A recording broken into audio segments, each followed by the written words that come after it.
Olha, o assunto agora é sobre a emenda apresentada pelo deputado federal cearense Danilo Forte, do União Brasil, que propõe que os atos normativos atualmente emitidos pelas agências reguladoras como a Anatel, a ANEEL, a ANAC, sejam tomadas por conselhos ligados aos ministérios e secretarias que vão atuar no âmbito das funções de regulação, deslegalização e edição de atos normativos. Em outras palavras, para você entender melhor, o poder das agências reguladoras, será que vai ser esvaziado?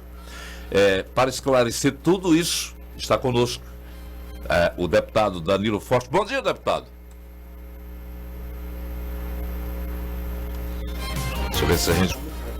Deixa eu ver se a gente pega aqui o... Só pedir para ele ligar o microfone, okay. Nonato. Deputado, seu microfone está desligado. Se a gente consegue... Pronto, vamos lá. Bom dia. Bom dia. Sem esse bichinho a gente não consegue falar, não.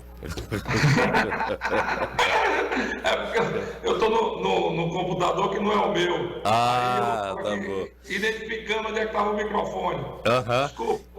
Vamos explicar agora para o povo, para todos nós, como é que vão funcionar esses conselhos, quais as entidades que vão participar dessa formação, porque a sua proposta dá a impressão que vai retirar a autonomia das agências, ou não? Nonato, o grande prejudicado hoje na política de preço, na política de decisão pelas agências é o consumidor brasileiro. Você não vai identificar em nenhum segmento da economia com preços administrados, com preços regulados pelas agências, um reajuste inferior ao da inflação. Muito pelo contrário, todos eles são exorbitantes. Você lembra muito bem, no ano passado, o reajuste da energia no Ceará, quando a inflação foi de 5,7% ao ano e o reajuste foi superior a 20%. Então, isso é uma demonstração muito clara que há um excesso de proteção aos empresários, às empresas, em detrimento da economia popular, em detrimento exatamente do consumidor. Quando a Câmara dos Deputados votou para tirar a bagagem dos passageiros, tinha um discurso das empresas de aviação que iam reduzir o preço das passagens. Os preços das passagens não foram reduzidos e a ANAC, a Agência Nacional da Aviação Civil, nunca respondeu por isso. No mesma coisa quando teve o problema dos provedores de internet, né, em que a Anatel simplesmente se eximiu do problema, quando todo mundo sabe que a telecomunicação é responsabilidade da Anatel.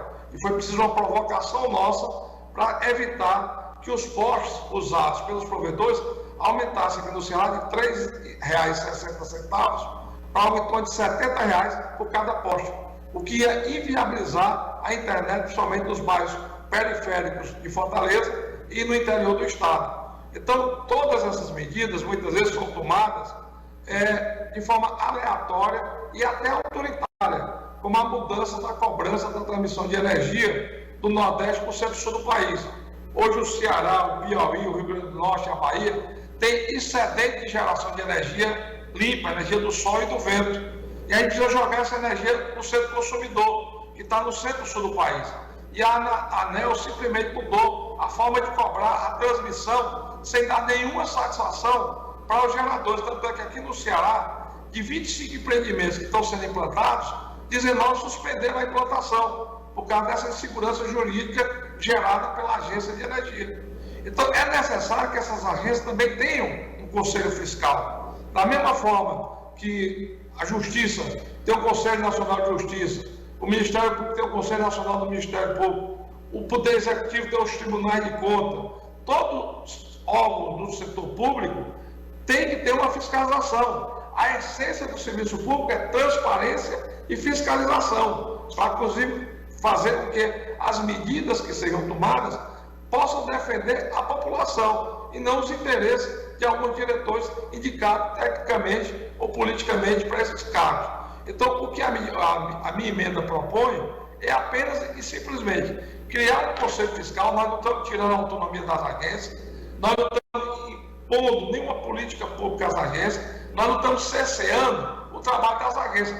A gente quer dar mais eficiência a esse trabalho e, ao mesmo tempo, ter um conselho fiscal para fazer esse acompanhamento e punir aqueles diretores que muitas vezes possam tomar uma decisão, inclusive aviltando os princípios que norteiam aquela agência, como aconteceu recentemente, e que um diretor da agência descumpriu, inclusive, uma decisão judicial. E teve numa outra agência um caso de um diretor que passou por cima de uma decisão colegiada da própria agência, criando aí sim um protecionismo para uma empresa que devia mais de 39 bilhões de reais ao erário público. Então, tudo isso cabe fiscalização. Então, e que a emenda propõe é exatamente a fiscalização para proteger o consumidor final, que é a família brasileira. Pela sua descrição, está faltando fiscais para fiscalizar as agências fiscalizadoras. Agora, não já existem conselhos dentro das agências?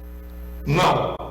As agências elas têm uma diretoria executiva e elas não são fiscalizadas por nenhum outro órgão de controle, a não ser no que diz respeito à gestão interna da agência, que é, por exemplo, uma decisão administrativa, compra um carro, vai fazer uma reforma, vai construir um prédio, aí elas prestam conta ao Tribunal de Contas. Mas com relação à atuação da agência, com relação à execução de políticas públicas, com relação às decisões que muitas vezes se envolvem em vários cartéis e lobbies que estão por detrás dos interesses dessas agências, nós não temos nenhum acompanhamento. O que a gente propõe é um conselho fiscal com representantes do Poder Legislativo, que é onde estão aqueles que são eleitos pelo povo para fiscalizar o Poder Executivo, os deputados e senadores, por uma participação do Poder Executivo, a quem as agências são subordinadas administrativamente, e representantes da sociedade, empresários e consumidores, que também participarão desse conselho. E nesse conselho vai arbitrar exatamente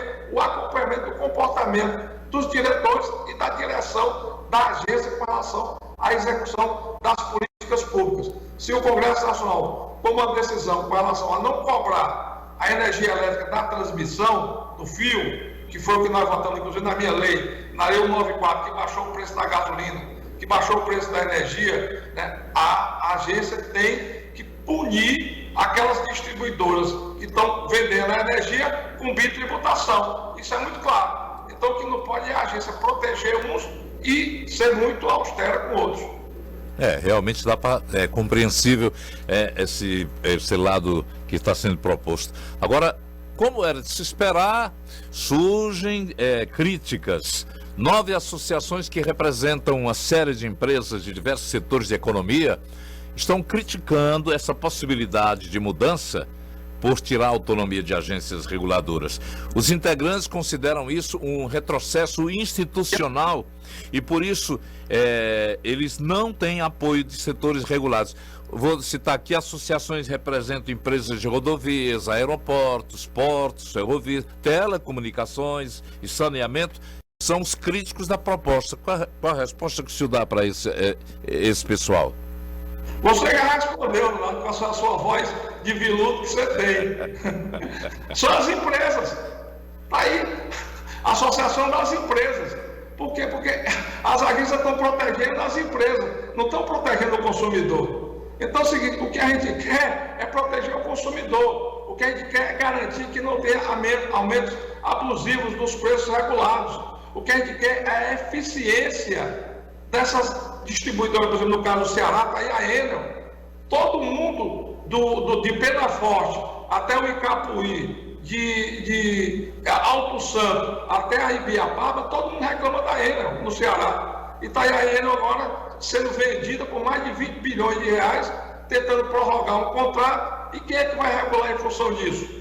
É a defesa do consumidor, que passou esse tempo todo tendo prejuízo com a atuação ineficiente da Enel no Ceará, ou é a Enel que vai encher o seu cofre de dinheiro e vai embora e dar um tchau para o Ceará? Então você respondeu na sua própria questionamento. As empresas e os empresários se sentem protegidos hoje e por isso mesmo estão contra a minha emenda a essa medida da reforma administrativa do novo governo, do governo de Lula. Então, o que nós estamos fazendo é exatamente aperfeiçoando a medida provisória e dentro do prazo regimental. Eu apresentei a emenda dentro do regimento, não é nenhuma emenda que aparece na hora da votação no plenário como um jabuti, não é, está no processo de discussão. nós vamos discutir essa matéria até abril, nós vamos ter tempo para exaurir esse debate e, ao mesmo tempo, nós vamos ter condição de mostrar para a sociedade brasileira, para as famílias brasileiras, que nós estamos buscando proteção para o consumidor final, que é, no fim, quem termina pagando a conta de tudo no Brasil. É inadmissível, Nonato, que nós geramos a energia mais barata do mundo no Nordeste brasileiro, do sol e do vento, e pagamos uma das mais caras do mundo no consumidor final. Isso está errado.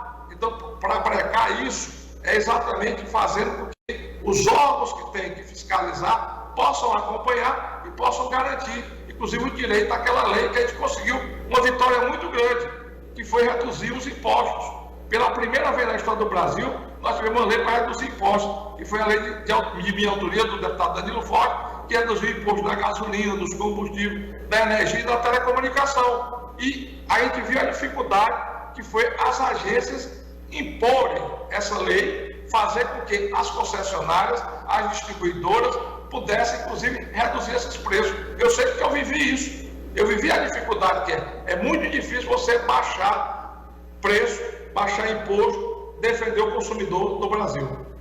O senhor falou aí que tem um prazo até abril.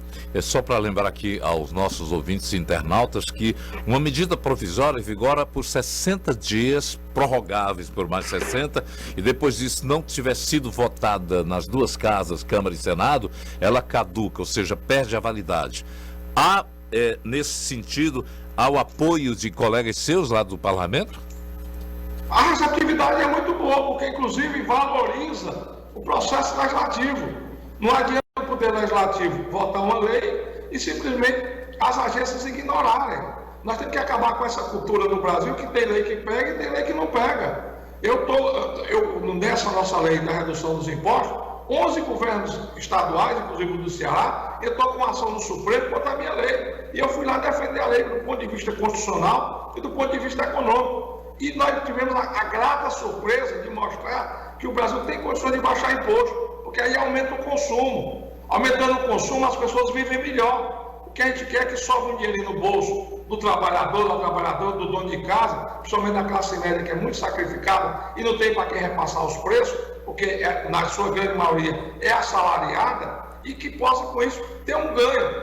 Eu fiquei muito feliz no dia desse que eu peguei um motorista de táxi, ele me identificou e disse: deputado, o senhor é o deputado da gasolina, muito obrigado. Eu disse: obrigado por quê? Eu fui cumprir meu dever. Eu disse: não, muito obrigado, porque eu estou economizando R$600 por semana, só de combustível, com a redução do preço, que era R$8 e baixou para 5 na gasolina. Isso, Nonato, significa um ganho para esse motorista de mais de R$2.400 por mês.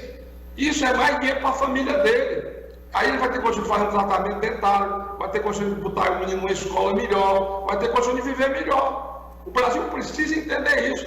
O povo brasileiro está muito escravizado pelos governos municipais, estaduais e federais com relação à cobrança de impostos. E é por isso que o primeiro ponto de pauta, e hoje é consenso no Congresso Nacional, é votarmos uma reforma tributária.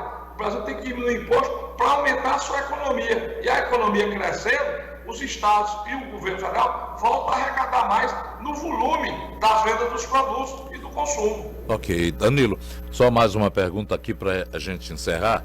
O senhor falou que, na verdade, os conselhos seriam compostos por representantes aprovados pelo Congresso Nacional. Tem pergunta de internauta aqui, qual é a participação efetiva do consumidor nesse colegiado, que parece... O colegiado hoje, pelo menos das agências, não tem voz direta do povo, não é isso?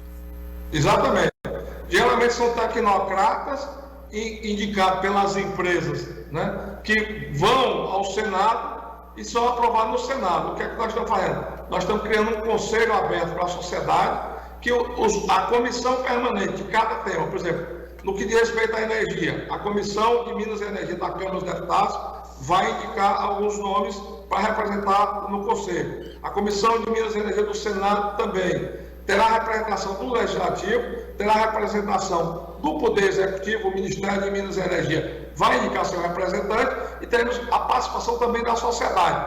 Aí sim, a empresa e os consumidores, os órgãos de controle do consumidor, os PROCONs, a sociedade civil poderá também fazer as suas indicações e com isso será garantido o direito do consumidor, para proteger esse consumidor. Então, é dessa forma que a gente democratiza e é princípio básico da democracia. Quem legisla não pode executar e quem executa não pode julgar. E hoje as agências estão se atribuindo esse pleno poder, né, esse poder inclusive autoritário, que vai de encontro à democracia brasileira, de poder legislar, autuar e julgar. Isso está errado. Então, o poder de legislar, o povo brasileiro elegeu bem ou mal, está satisfeito ou não com o seu deputado e com o seu senador, foi o povo que elegeu. E como elegeu, cabe ao Poder Legislativo legislar. E vai caber às agências fazer o acompanhamento e a fiscalização daqueles órgãos que são regulados, que são fiscalizados por cada agência.